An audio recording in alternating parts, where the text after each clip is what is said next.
What's up, guys? Welcome to another episode of Over the Top Talk interviews. Here today with my co-host Anthony, How you doing? and we're joined here today by Dustin Waller. How we doing, man? Doing good, doing good. Thank you for having me. Our Great. pleasure. Just gonna start off with our first sponsor of the day here, SeatGeek. If you use our code Over the Top Talk, you'll get $20 off your first purchase. So make sure to just drop Over the Top Talk whenever you're buying tickets for anything on SeatGeek, and you'll get $20 off. I'm gonna pass the floor to Anthony so we can go Yep. to our next sponsor. Thank you, and special thank you to Rogue Energy. They're currently drinking fruit punch right now. Use code Over the Top Talk and get 10% off your order. Perfect. I guess we can start here. Dustin, why don't you tell us and the people a little bit about yourself? As you already said, my name is Dustin Waller. I'm an independent professional wrestler out of the New England area, and I've been wrestling for about 5-6 years now, and that's pretty much it.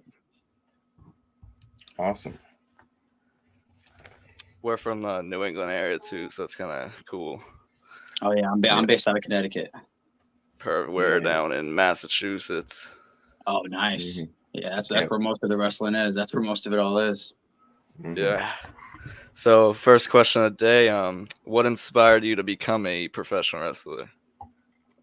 I feel like obviously this question's asked a lot, but there's so many unique answers you can give. Because for me personally, I didn't get into it as young as most people did.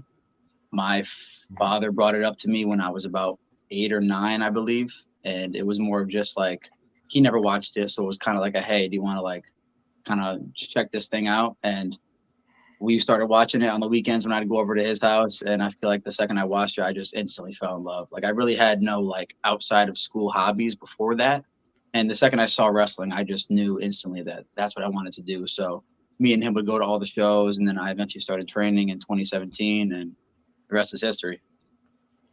Nice. Our second question for you today is how do you prepare yourself for like a match physically and mentally? Prepare yourself for a match. For me, it honestly depends on what the match is, because there are some matches that I'm very cool, calm, and collected about. Obviously, you're always going to get those butterflies. I think there was a saying that I think Ric Flair said, if you don't get the butterflies, then you don't love it no more.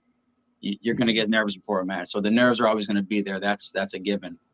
But I feel like preparation wise, I try to stay as focused as possible. I try not to think about too many other things going on throughout the day. I don't really have like a set thing that I do before my matches, but I definitely just try to stay as focused as I can on the match that I'm having. Nice. Perfect. With that, what would you say is the most challenging part about being a wrestler? The most challenging part, I would have to say the physical aspect, just because when you first get into wrestling school, you hear like all the stories about people that are in their 60s and 70s now that can barely walk, and you're like, oh, stop doing what you're doing, take your time, slow down, do this, do that, and you don't believe it at first. And I'm 22 and I'm in so much pain. Like it's definitely wild on the physical toll. You definitely have to take care of your body. You can't just wake up on a Friday night and just go wrestle. You definitely got to take care of your body throughout the week, because if you don't, it's going to catch up to you for sure. Yeah. Our next question actually goes right off that, and it's how do you deal with that physical toll on your body? Like what routines do you go through? So obviously workout, you got to go to the gym, you got to stay in shape, you got to keep building muscle and building the muscles around your bones so they don't break when you land. But I definitely would say ice baths are always huge. I know they suck. They really do. But it helps release a lot of the pressure off your body. And also cryo spas. People have been I haven't actually tried cryo spa yet, but I've seen a lot of people do them. And it's pretty much the same as the ice bath, but I feel like those like coolness and also heat, sometimes heat packs too, like everything. I definitely use a lot of heat packs. I have a massage gun that I bring to shows that I use at home, so definitely just try to keep the muscles as loose as possible. Nice. Perfect. Transitioning here, are there any wrestlers that have inspired your moveset? Wrestlers inspired my moveset. When I first got into wrestling, it was just the WWE, so it was a very broad aspect. I didn't really know what independent wrestling was per se until I went to a show. It was called Northeast Wrestling, and they used to run up in the New England area in Connecticut and Mass. And I went to a show that I saw they had Cody Rhodes on at the time when he was still on his independent run. And he was in this match, and who I didn't know who at the time, but he was wrestling a guy named Ricochet. And I had no idea who Ricochet was at the time. I just knew Cody Rhodes, and I wanted to go see Cody. And with all love to Cody, I left a Ricochet fan because I realized there's like people that do this kind of stuff. Like, you know, I loved Justin Gabriel in WWE because he was such a unique high flyer. I love the 450. So to see someone like Ricochet do that stuff times 10, and I was like, oh, so there's more to like this style of wrestling. And I really looked into that. So I would say guys like Ricochet, Will Ospreay, even guys like Swerve Strickland, someone that I wrestled recently, Myron Reed, you know, all these guys. I look at guys that personally have my body type because I can look at guys like Ricochet and Will Ospreay and be like, okay, I'm never going to move exactly like them. But I can look at guys like Strickland when he was younger and Myron Reed when he was younger, and they're tall and lanky like me. So I'm not going to be able to move like all these big, jack, buff guys. But I definitely like to look at guys that have similar body types as me. Yeah, nice. I know how you kind of already touched on this a little bit, but is there any other pressures on you when you perform like from a big crowd? So I haven't performed in front of too many huge crowds, but I feel like recently Beyond Wrestling just did a show at the Harpoon Brewery, and it was about 3,000 people that were there. So, and we were wrestling MXM, who were formerly known as Maximum Male Models in WWE. Oh, yeah. And to do a show with about 3,000 people, wrestling guys who have wrestled in front of countless more than that. But it was big because you never really realize how much fans mean to wrestling. Because I was wrestling during the whole COVID area where there was no fans whatsoever. And we were happy to even have a show or have a match in front of nobody. So it really took for granted what fans mean to wrestling. So to me, honestly, wrestling in front of any amount of fans is special. I'd rather wrestle in front of 20 people that are hot and on their feet and into the show than 120 people and half of them don't care. So I definitely feel like it's a lot of pressure wrestling in front of 20 people and then wrestling in front of 3,000. Definitely. Yeah. What's been your favorite match of your career so far? Oh, I have so many matches of mine that are favorites, but the one that always sticks out to me is my match with Leo Rush that I had last year. That match was really special to me because he's somebody that I looked up to watching independent wrestling and before getting into wrestling. And to be able to wrestle him was definitely a nice check off the bucket list for me, and I definitely want to do that again. Cool.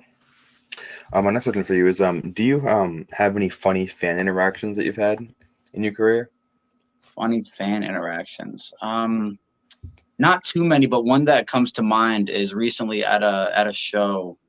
It was at some time in the match, I got thrown out of the ring, and there was a fan that pretty much just like came up to me and was like, if you win, I'll give you this box of licorice or this bag of licorice that I have, like Twizzlers or whatever. It was some kind of Twizzlers.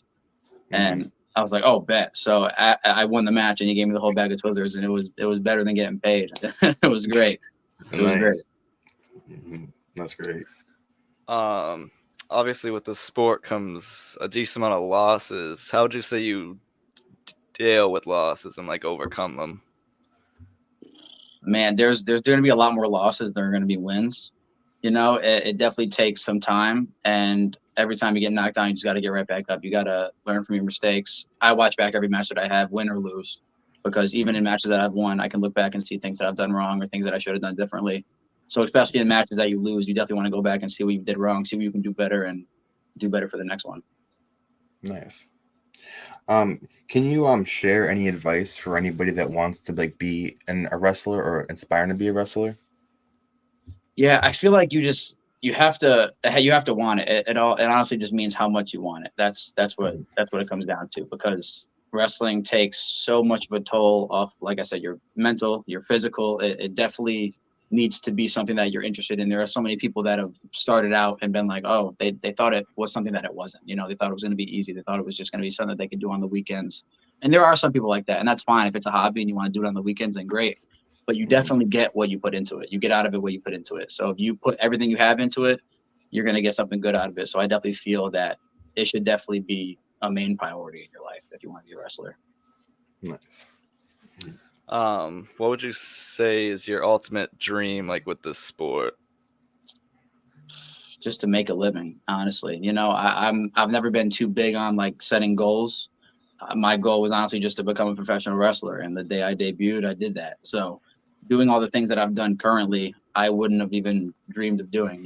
Like I started out wanting to be a singles competitor, and now I'm doing a lot of tag team stuff. So there's so much stuff that I've done that I wouldn't have even thought of doing. Like I said, wrestling Leo Rush, wrestling Wheeler Yuta, Speedball Mike Bailey, having these kind of matches. So I'm just going with whatever happens. But I think the main goal is just to do this for the rest of my life and make a solid living off of it. Nice. Well, that's all of our questions we have for you today.